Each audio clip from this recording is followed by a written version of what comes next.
how much I treasured my friendship, the friendship that God Yahweh forged between myself and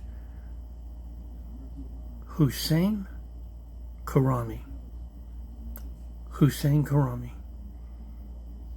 He is the one that is in that 9/11 chronicle, that capture, that World Trade Center attack capture. That, you know, in truth, it's the most complete video capture of the World Trade Center attacks. I call it Tuesday Morning in September. It's Hussein and I were best friends at the time, and I was having breakfast with him, and I was making like a day in the life, a short film, just to try to keep my hand in the creative process, because I had 2 spinal fusions. I waited too long, but they were from injuries that happened by no fault of my own when I was in the United States Air Force. And in Jesus' name, Yah caused to become that I was able to get the surgeries. The VA turned me away, and I was in desperate mode, man. It was bad. But there was a surgeon, Dr. James Dwyer. He was one of the best spinal surgeons at that time, in truth. A pioneer, really, in back surgery. But he ate all the costs for me. But I was recovering from, the 2 different surgeries that he had done. Fused my neck and then my lower back as well. And you can hear me in the video. I'm coming down the steps. I lived on the 4th floor there in Jersey City, right across from the World Trade Center. Like the consummate view of the panoramic of Manhattan and the cityscape from where I lived. One of the most consummate views. But you can hear my cane. When I'm coming down the steps from the 4th floor to the 3rd floor where Hussein lived, in an apartment there off of Waldo Avenue in Jersey City, right off of Newark, right on the periphery of the Hamas cemetery. That's a really famous historical site there, where it was that I recorded the chronicle from, the video from. But you can hear my cane when I'm coming down the steps, and then we were having breakfast, and I recorded that session. I'd never done that before and never did it afterwards. I'd carried my camera with me the whole night. I stayed up, and there was even footage that I couldn't help but tape over from earlier when I had been in Bayonne that morning when the sun had risen, and I captured the Manhattan cityscape from Bayonne. It would have been the only capture from that vantage, right before the 9/11 attacks. But I had to tape over it. I didn't have enough tapes when I started taping when I taped the World Trade Center attack from my fire escape and the roof of the apartment building I lived at. But Hussein and I were best friends. And, he's an Iranian American. And he's a citizen. Iranian American Sunni Muslim. And you hear his reaction to everything is just as shocked and horrified as mine, or as so many others that day. But I learned so much from Hussein. He was just extraordinary. He was one of the most loyal friends I've ever had. One of the most intelligent. I'll tell you what, I can't say enough good things about Hussein. I got to, know his son, Shamsuddin is his name. That kid was so smart. Let me tell you about how smart he was. I taught him, the basic moves, chess moves. He beat me within 2 times of us playing. That's how smart that kid was. He was just so intelligent. And from what I, also knowing Hussein's cousin, Hassan, just learning as much, being around them. And, they were very much, he brought a lot of his culture with him. It just, I have nothing but respect for, his upbringing and his people, Persian. Just, I don't know, man. I can't, I wouldn't say anything negative about him. When those attacks occurred, Hussein, because of the way that our administration, being influenced by the nation state of Israel, because that was used as a catalyst to go after any potential threat that Israel perceived. That's what 9/11 was used for. But Hussein, he was threatened to walking from the train station, to our apartment, or from the apartment, to where he worked in Manhattan. Is where I'm saying there were people that, there was a potential that he could have been jumped because of the poison. Is the nation state of Israel. They've done their best to demonize Muslims and anyone from the Middle East, really. Because, what Israelis don't look like, for the most part, they don't look like they're from that region, because they're not. They're transplants from Europe and other places in the world. They look Eurocentric. Look at Netanyahu, he's Polish. Like, I'm half Polish, he's Polish. I don't know if he's full Polish, but that's where his ancestry is from, his people, not Hebrew. Even though he talks like he's from. He's, like he is straight up, a descendant, from blood descendant from Hebrews. He's not. And either are. You see all of those in the regime, the Israeli regime. Isn't it something? Just you can't think about this. We don't call them Israelites because we can't, can we? We call them Israelis because they're not Israelites. Just like Israel is not the Israel of God, but of the world. Not to go off into this tangent, but isn't it true? When the newly formed Jewish state was named, that it was strategic. It's like, yeah, we'll call it Israel. That way, ignorant Christians will think that they're supposed to unconditionally support and bless it. You see, it's really something, isn't it? Christendom gave rise to that, what is the Antichrist nation, the Antichrist Jesus nation of the world. Christendom gave rise to it. I would say Huckabee, I'd say Hagee, I'd say whoever the hell, whatever of these pastors that are celebrity pastors, or anyone for that matter, I would ask them this simple question, and you can ask your pastor or anyone you know that is professing Christ. Ask them, say, when was it that the God and Father of the Lord Jesus Christ, when was it that he ever blessed an Antichrist? Then stop for a moment, and then you would say, an Antichrist Jesus. When was it that the God and Father of the Lord Jesus, did he ever bless an Antichrist?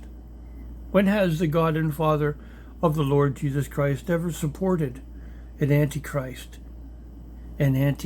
Jesus Christ, which is what the nation state of Israel is?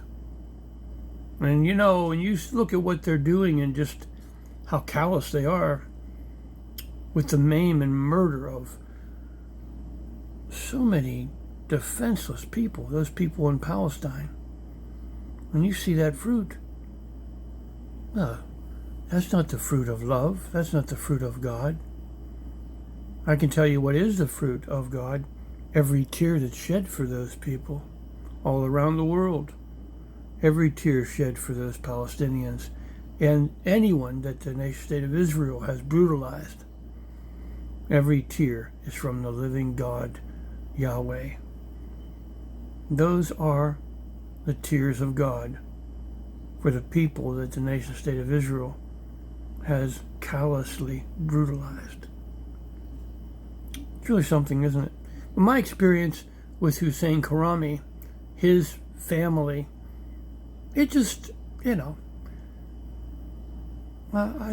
wasn't, God directed that too. Yah directed that so that I wouldn't have any prejudice whatsoever. I mean, when I was I'm a 2-branch veteran. When I was in the Air Force, and then afterwards, I was raised in Western Pennsylvania, District 17. I can tell you that the folks in rural Western Pennsylvania are, you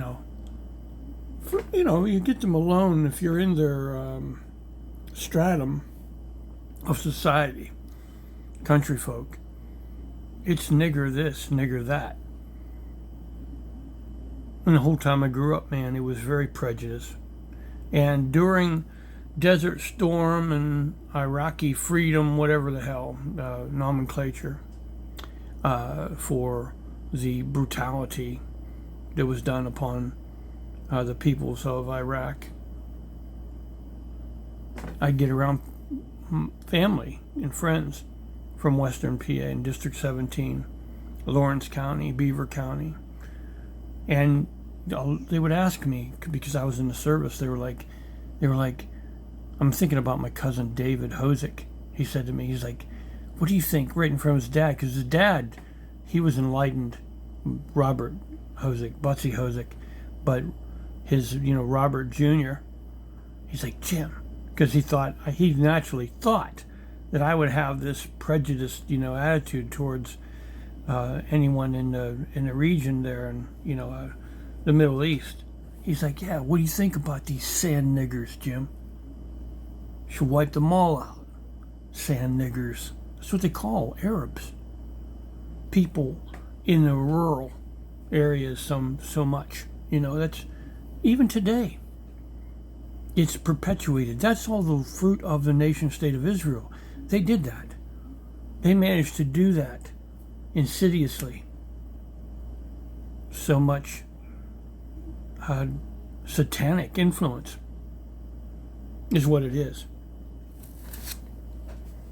Satanic. That's what the nation state of Israel is. The prejudice towards the peoples of the Middle East, whatever you would hear, that's the fruit of the nation state of Israel. Anyone that is given understanding in Christ knows that even Muslims, they recognize the holy prophets of the Bible as true prophets. It's in truth, that's I don't know. It actually, there's challenges with a witness to someone that's steeped in Judaism, someone that's steeped in Islam. There's challenges both, but I actually I think that it's an easier witness to someone that is a Muslim. Now in the Quran, as soon as I opened the Quran, Hussein had given me one, to look at. He as a friend, he loved me as I did, him, and he shared his Quran with me. As soon as I opened it, I went right to where in that Quran where the scripture God caused to become, Yahweh caused to become, in Jesus' name, Yeshua of Nazareth, risen, exalted, glorified. As soon as I opened it, my thumb was right on the page in the Quran where it says, "Cursed be anyone that would say that Jesus is the Son of God." I'm paraphrasing. So within the Quran, it's poisoned. So that is a challenge. There's the challenge. I don't know how many places within the Quran. I was just overwhelmed when God caused to become, that He had me see it right there. It wasn't necessary for me to then go any further with the Quran. I knew then, okay, God showed me right away, there's poison. That's what you're coming up against. It's written in the Quran. So I was like, ooh, okay, I see. So that's a challenge. It's a challenge.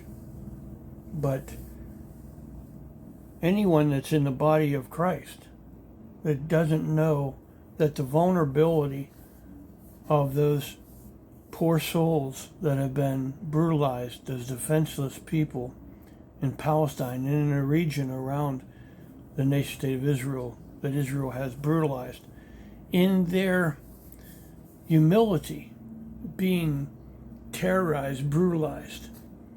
That is, if I had a way to pay for, to sponsor true disciples of Christ, that would go in and proselytize there to help. Not just, I'm saying help, the help those Palestinians and people that have been brutalized. I would, man, if I'd pour the money into such a ministry, because in their humility, they can see. It would have been wonderful to have been a part of such a ministry, and I just, I'm not in a position to do anything like that. But man, I have thought about it quite a bit. If I, by my own, I can tell you, I'm not going to go into any detail, but I had a fortune that nearly fell into my hands. I mean, a veritable fortune. And I missed it. God trusted me, though. I could see that He would have given it to me. It was my own failings. I screwed it up. But I tell you in truth, I'm telling you, I mean a veritable fortune. Like a kind of fortune that Trump, I'm talking about a real, fortune. So, I would have trusted me with it. I just didn't have the intelligence and quickening. It just didn't work out. It wasn't that it was not Yah's will. It's just I screwed up. I hate to say. I saw, as in truth, that silver was going to be something to invest in the short term, with that fortune that was right there, in my grasp, and I missed it. I would have gone ahead and invested it, in silver, and then what? That fortune that fell into my hands, it would have been something of just insane, the amount of money. And I could have done it, man. Could have given anyone that wanted safe haven, in Palestine. Anybody there could have done it with that fortune. Would have relocated anyone from that area, and given the opportunity to whoever it would have been, that would have welcomed them, as a settlement, temporary or even permanent. Building little settlements all over the place, even here in the United States, Canada, wherever. A lot of Palestinians, I'm sure, would want to be somewhere close there in the region. And ultimately, what I see is they want to live there in Palestine. you can see that. I mean, as people are living in such dangerous conditions. You know, in Israel, I say Israel, the imposter Israel has made it so difficult for them to do that by holding back aid and what have you. They want them to really know just how bad it is, you know, by digging up all the sewer lines and whatever roads, destroying all of the roads and destroying all of the water lines and the power lines, so that, you know, the basic needs can't be met. You know, where those people that are there are in the worst kind of situation that, you know, you could imagine. That's what they're in. And then how cruel the people of Israel are, that they would open up their sewage, dump it into like where the water from the stream there in the ocean, you know, runs right along their shoreline, dumping their sewage. Even those people in the nation state of Israel, their shit, their piss, their garbage, you know, they dump that on, you know, those people, those poor oppressed people, those brutalized people. They shit and piss on them too. They're the worst, man. Worst. Well, why are they the worst? Because God is not with them. They don't have a way to the living God, because they reject the Christ. So you can see manifest how people behave without love. You see that with the people that those Israelis. That's the truth. We're able to see. God didn't cause to become any of that. But certainly Yah knows. I tell you in truth, Yah did make his will known on the 12th of December 2023 for there to be an immediate ceasefire and for aid to be brought in immediately to this people in Palestine. He actually expressed his will by numbering the nations that cast their vote on the 12th of December 2023 for that. 153. Why I say that that's the number that he numbered that is because it's parallel to what is the fish that he numbered in chapter 21 of John. He numbered that many fish in the net. I mean, there are other accounts in the gospel and in the Bible where they don't number something, and they actually numbered in the gospel. I can't think of another time where, you know, that's specific, and people have been wondering, what's that about? Ever, you know, Bible scholars, what have you, like, what is that about, Lord? And now we see what it's about. What it's about. God used that, you know, to show that was his will. By expressing his will, by numbering those nations that cast their vote for an immediate ceasefire on the 12th of December 2023. We see, you know, it's like in Jesus' name, because Jesus was standing on the shore in that gospel account, and he yells out to his apostles that are in a boat, and he yells out, "Are you catching any? Have you caught any?" You know exactly. We don't know what he said, but they didn't recognize him at first. You know, they didn't recognize this is the resurrected Christ, Jesus, Yeshua. He's standing on the shore, and they're like, no, and I don't know what, you know, small talk conversation, but Jesus just said to them, he said, "Cast your net to the right side of the boat." And they heard them. They heard him. And whether they recognized who it was or not, they listened. Because, I mean, he must have had the authority.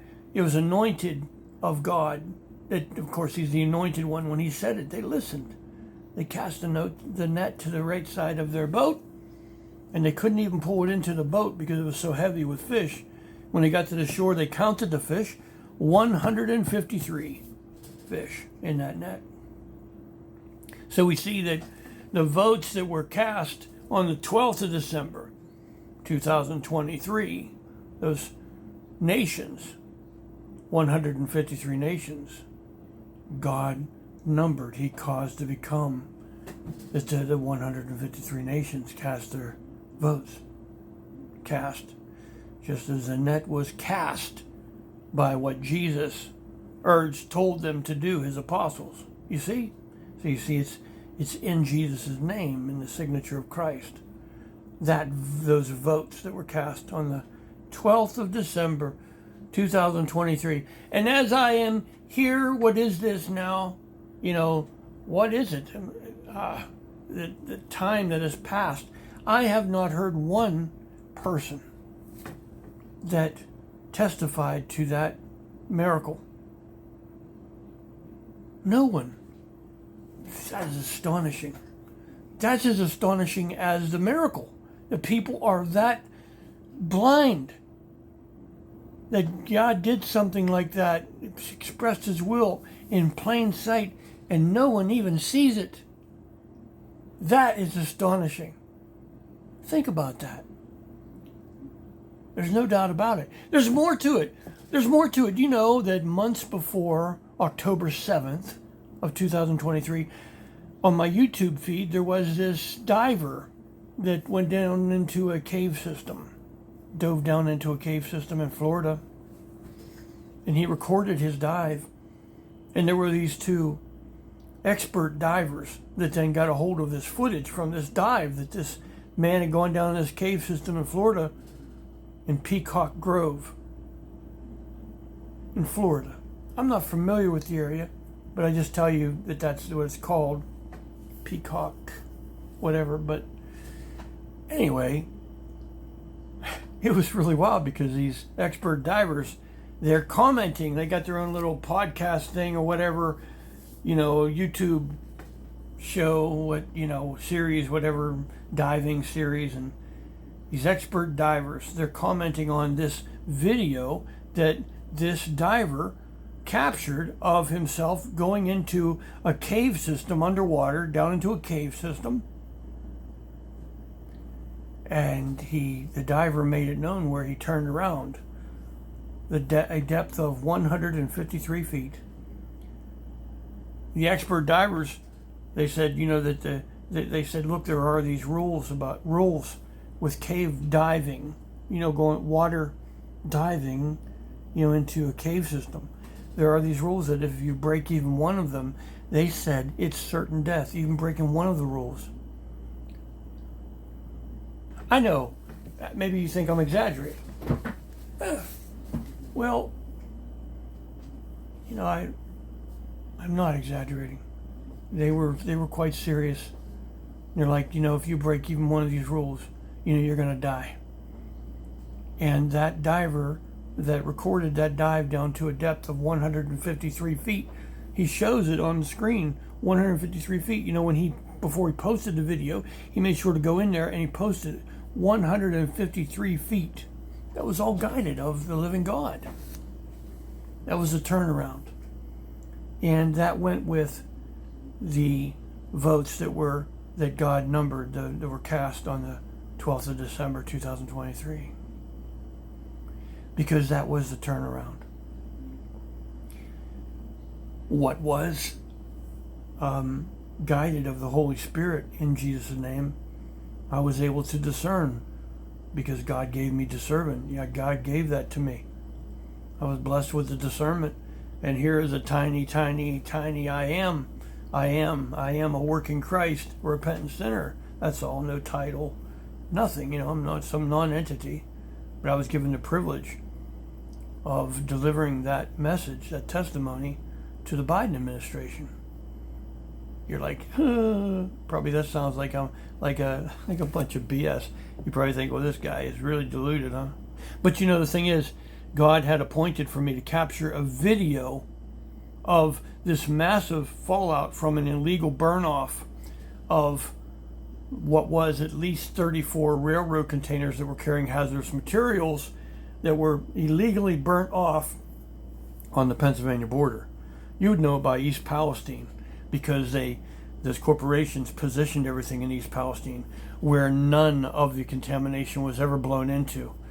The complete event, 3 days they burnt shit off illegally, but it all blew onto Pennsylvanians, District 17, here in Beaver and Lawrence County. It's all on radar and satellite imagery. It's a complete record, irrefutable evidence. But you see, I mean, I captured the video of the fallout here in Beaver County, and the Biden administration, they got a hold of it, and of course then I was monitored. There was suppression. I couldn't get out the footage or anything. I couldn't share the truth about the contamination of thousands of people that were left oblivious intentionally. It was a multi-billion-dollar disaster here in Pennsylvania. It was hidden. Those multi-billion-dollar corporations with Norfolk Southern, Norfolk Southern was carrying all of that shit that they illegally burned off. That would have been a multi-billion-dollar expense for them in damages here in PA. So they hid it. They used the authorities, the Ohio authorities, Pennsylvania authorities. Governor Shapiro, he was monitoring the whole event. He knew that those that were our National Weather Agency, whatever it's called, National Weather Service, they had all the radar and satellite imagery. They could gather from that. They knew the altitude of those chemical-laden smoke clouds. There wasn't a natural cloud in the sky on the 6th of February 2023. All of that, is in the same way with the initial derailment fires. That's all on radar, and you can see on the radar. It tells you how the density and what altitude and the speed and everything's known. And Governor Shapiro knew all of that, and he helped those multi-billion-dollar corporations keep everything quiet, to the detriment of thousands of people that were left intentionally oblivious here in Western Pennsylvania. Chris DeLugio, District 17 representative congressional, he would have had to have known. Everybody knew. I mean, I captured the media on time-stamped cellular video as I captured the fallout dragging on the ground at 2 to 3 miles per hour here in Beaver County. The chemicals, they had properties by which there was a chemical disaster specialist, the Honorable Sil Sagano from the Youngstown Fire Department. When he went on Channel 27, Youngstown, on the 5th, the evening of the 5th of February, the night before they did the massive burn off of everything that was left there on the derailment site, he told them, he said, these chemicals are when you do this, he said, they're very dangerous. He said they're deadly, carcinogenic, deadly, meaning, he said, but he said particles are gonna go up with the heat to a height, altitude, and then they have properties by which they're gonna attract water molecules. He's talking about the properties of the chemicals. And he said then they would get heavy, the particulates, and they would fall. And that is exactly what the videos that I captured show. You can see them dragging on the ground. Massive, massive chemical clouds. Massive carcinogenic industrial chemical clouds. But I captured the media on time-stamped video. And they never aired any of their footage. WTAE, Channel 4 Action News out of Pittsburgh, captured them there at the junction of Route 168 and Route 51 here in Western Pennsylvania. And they never aired warning to. They never gave anyone here, the thousands of people, that they could have warned. They could have given thousands of people an opportunity to mitigate that contamination, those carcinogens. Tape up their windows and doors, shelter in place, what have you.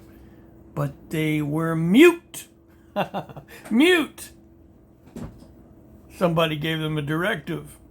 Was it state, federal authority? Was it who? Was it the multi-billion-dollar corporations, that oligarchy? They really have so much power, so much influence. Are the true kingmakers. They're the ones that install, the real authority. They're the ones. That oligarchy of power, corporate power. Someone gave none of the media man reported on the actual disaster. It was entirely Pennsylvania, really. I mean, when I say entirely, the derailment was on the Pennsylvania-Ohio border.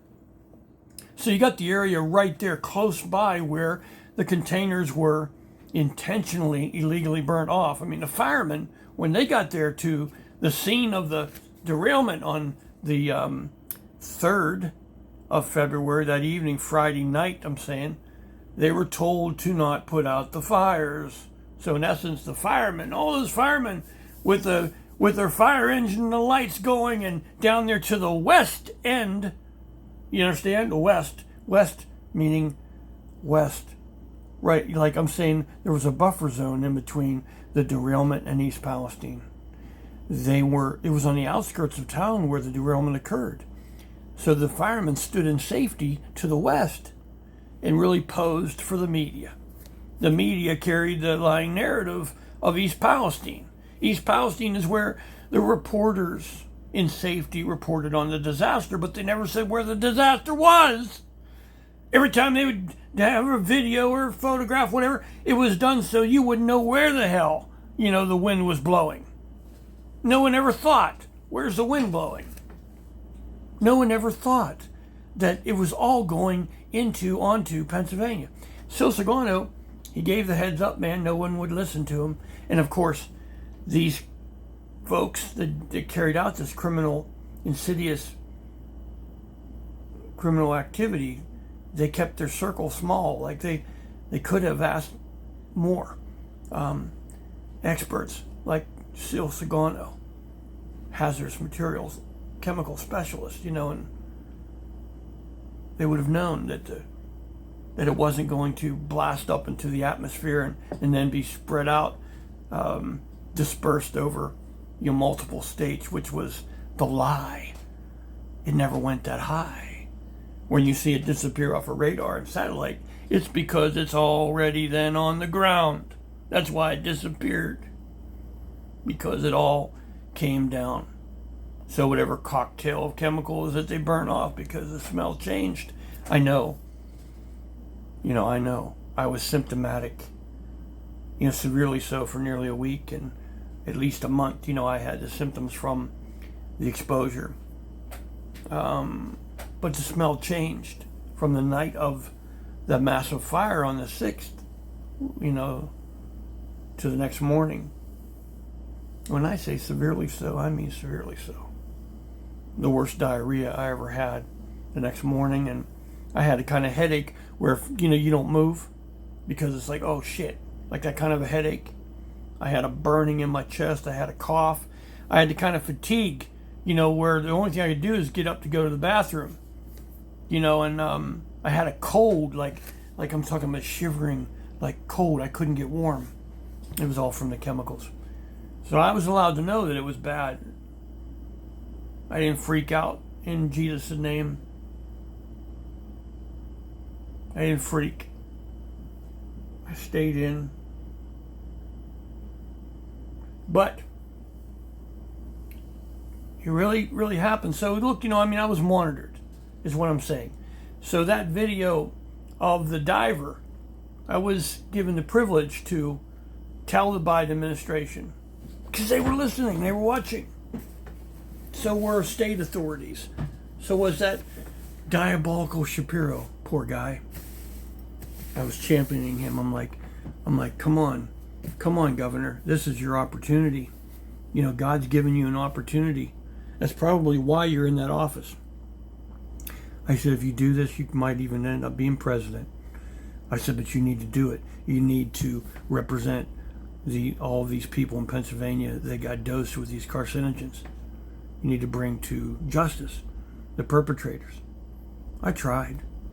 But what did Governor Shapiro do? He publicly received a $7 million soft bribe from Norfolk Southern that he made public. That was supposed to be given to first responders. Well, I just told you the first responders were used to pose as if they were trying to put out the fires. They were used for that purpose. They knew they had something coming, and unfortunately they were dishonored. Now they carry that shame. Can you imagine? Imagine, if you will. You give your life to service as a fireman, and you've been through all kinds of situations. Let's say you're that fireman, and then now you have to live with that shame. Whereas any one of those firemen could have raised their voice and said, the contamination is all going into Pennsylvania. None of them raised their voice to warn anybody. But Shapiro, he took that soft bribe, and he was listening close to me for a while until he determined that, Norfolk Southern had done a good enough job to keep everything quiet. You can't find one news report about the massive fallout here in Pennsylvania. And the entirety of it, millions of pounds of carcinogenic industrial chemical, over 34, at least 34 containers, railroad containers, that they illegally burnt off. Do you know that they positioned 5? They're basing their silencing settlement that a court in Ohio is handling. They're basing it on 5 containers. And they're making it a radius settlement, whereas half of the people in the radius settlement didn't even get the contamination. It was entirely. When I say entirely, I gotta take and say yes, there were people around the derailment site. Those houses and businesses close to the derailment, yeah, they got hammered, but not the people in East Palestine, not the people west of there in Ohio. That will receive or have received tens of thousands of dollars to carry the lying narrative.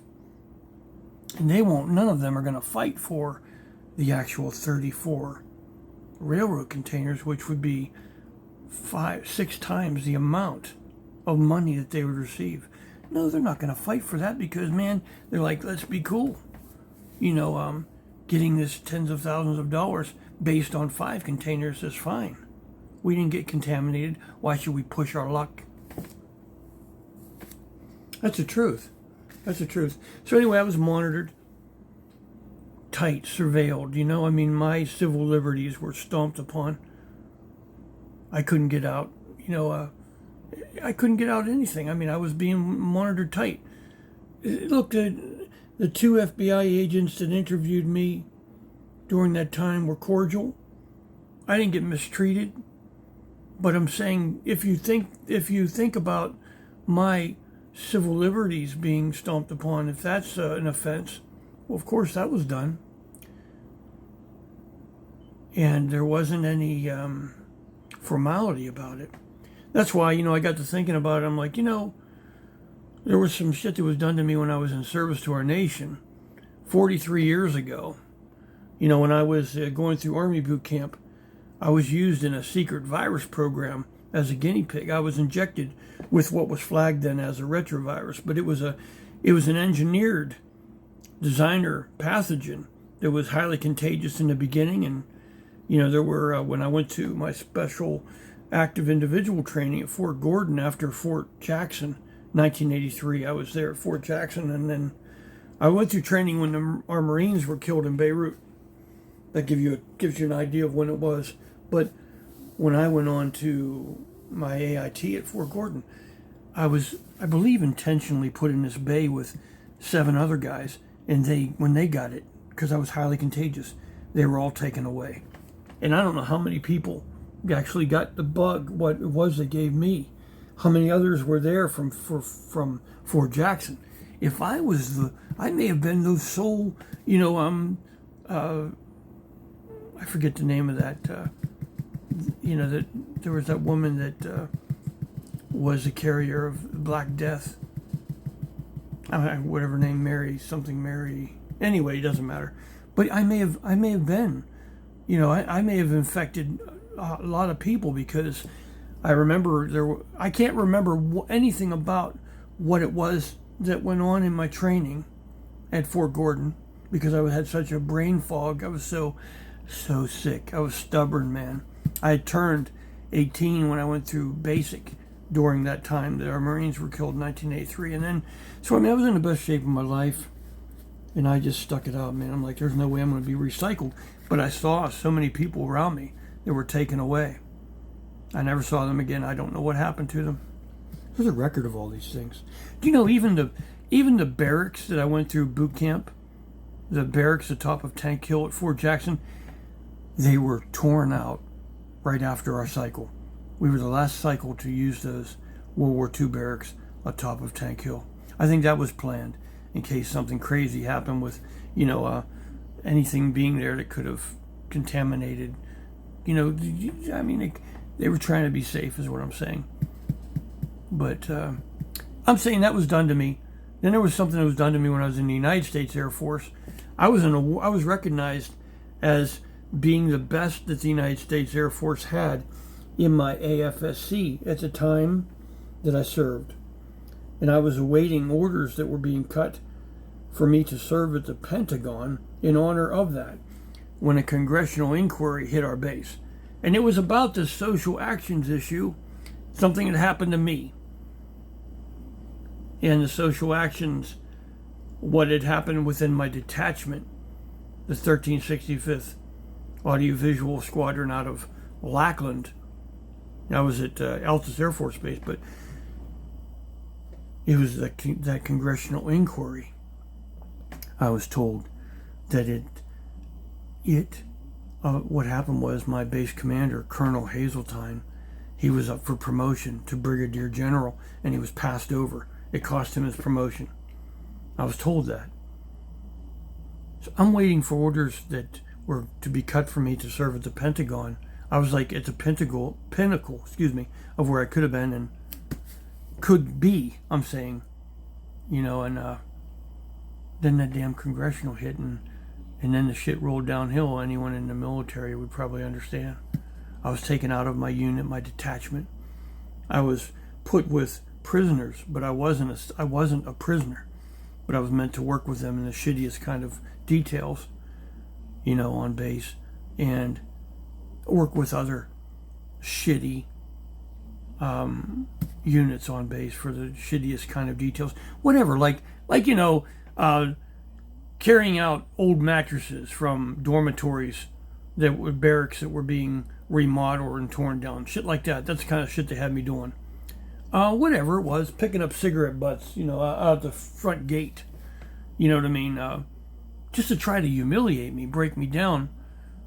I don't know. But my last duty was that I was assigned to base command, where Colonel Hazeltine, I was assigned to him.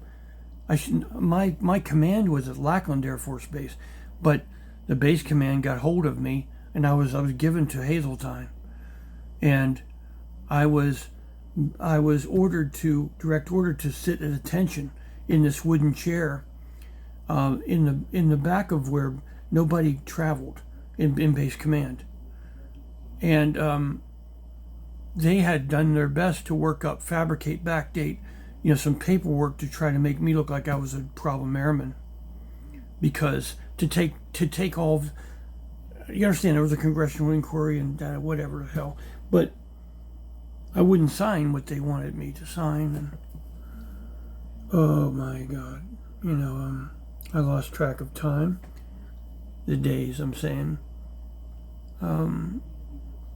I had injuries. They refused me medical attention.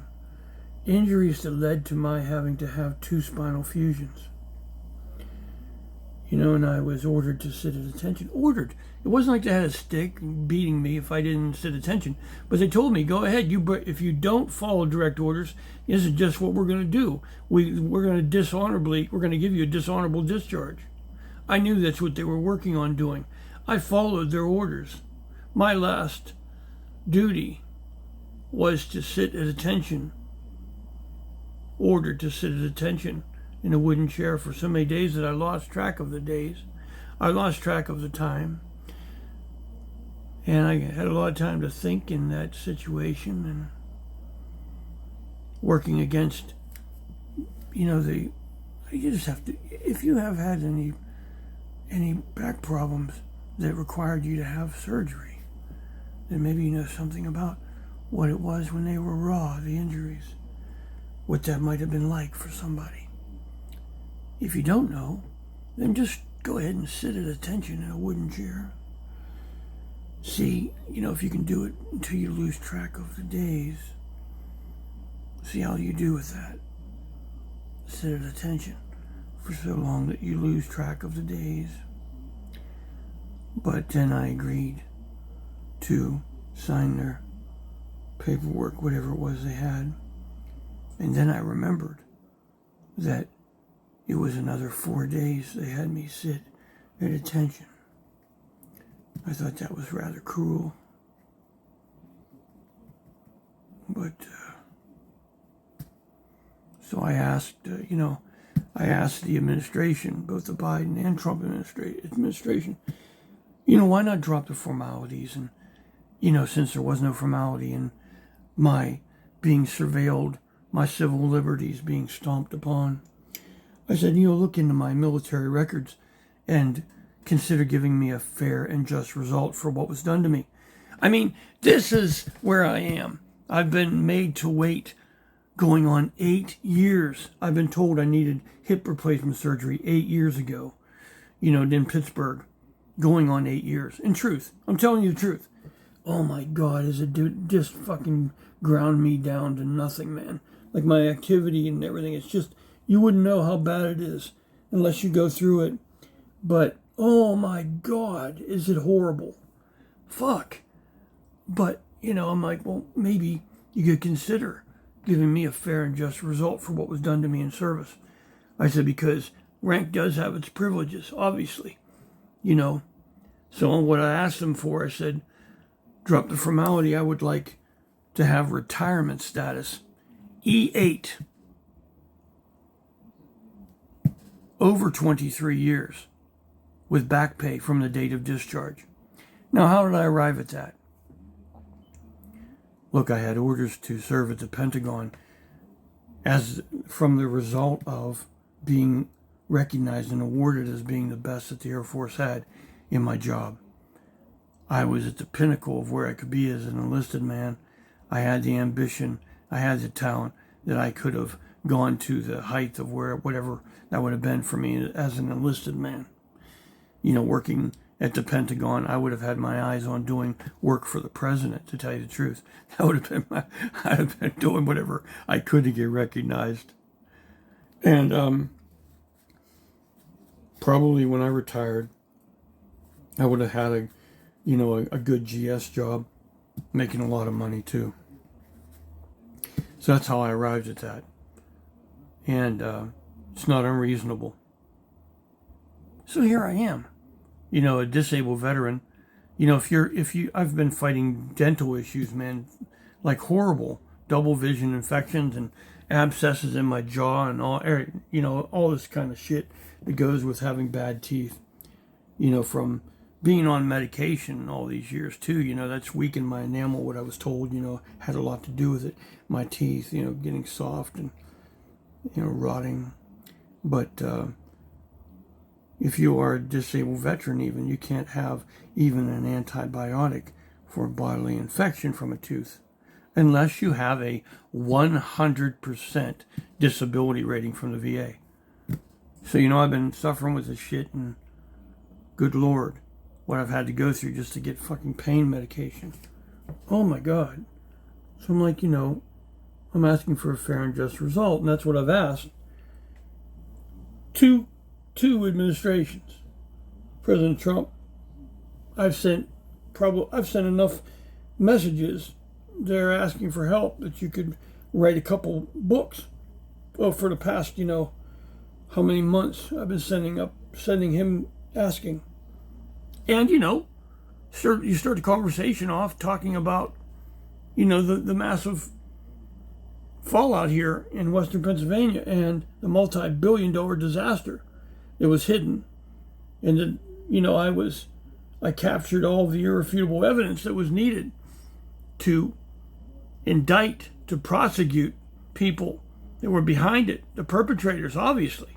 There should be people in jail.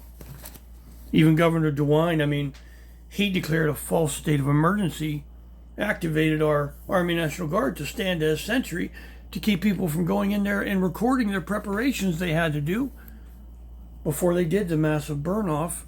You saw the plume, right? Well, there was no one that captured their preparations. They went in there, they put out the fires that they said they could get nowhere near, to then bring heavy equipment in, dig trenches along the tracks, that then they pumped out that highly flammable carcinogenic industrial chemical into those troughs. And that's when you saw they lit it up on the 6th. But all of that, Governor DeWine, under a false state of emergency, they made up a story. They said, there's this container, they said, one container that is building up pressure, and we need to go in there and let the pressure off of that one container, or it's going to explode. They said it's going to send shrapnel out a mile, and all of that poisonous smoke. You know how they got that idea for that? I captured them the day before. That would have been on the Sunday of the 5th of February, from a bridge, a railroad kind of highway bridge, Route 51. From there, I captured Norfolk Southern illegally burning off containers, what looked like on the tracks in Pennsylvania. And I sent that out to all of the media, hoping that someone would have had the courage, the decency to air what I captured and embarrass those Norfolk Southern into stopping doing what they were doing, because I knew that whatever the hell they were burning off was bad, and that it was all going into Pennsylvania and the people right there close. So I tried to get them to, and I sent with the video a note, and the note was this. I said, what if one of these containers that are burning empties out and the container is hot? And I said, and then it being hot, it sucks oxygen into it and then explodes. Well, they must have read my note as well. And they said, I'm guessing, I conjecture. They said, you know what? If that dummy believes that these containers would explode, why, maybe everybody would. So then they made up the story about there being a container that had built up pressure on it that was going to explode. They used that as, to then declare a false state of emergency and use our Army National Guardsmen to commit a crime against our citizenry. But, yeah. So I can't even get an answer back from the Trump administration. And I know that I was heard by them, because from my communication on Facebook, the private, conversation, not conversation because they won't talk to me. President Trump has taken federal money and given it to East Palestine, pertaining to, it was, what happened. But he gave it to East Palestine, $10 million, where none of the contamination blew into. But that was just done since I've been contacting this administration. It's a real slap in my face, He knows, how bad things are with me as a veteran. And all I was asking for was a fair and just result. I opted out of Norfolk Southern's lying, silencing settlement. How could I possibly sign off on that when it wasn't 5 containers, but at least 34? When all of the contamination went into Pennsylvania, how can I sign off on a radius settlement where half of the people in it are really just being paid to carry the narrative, the lying narrative?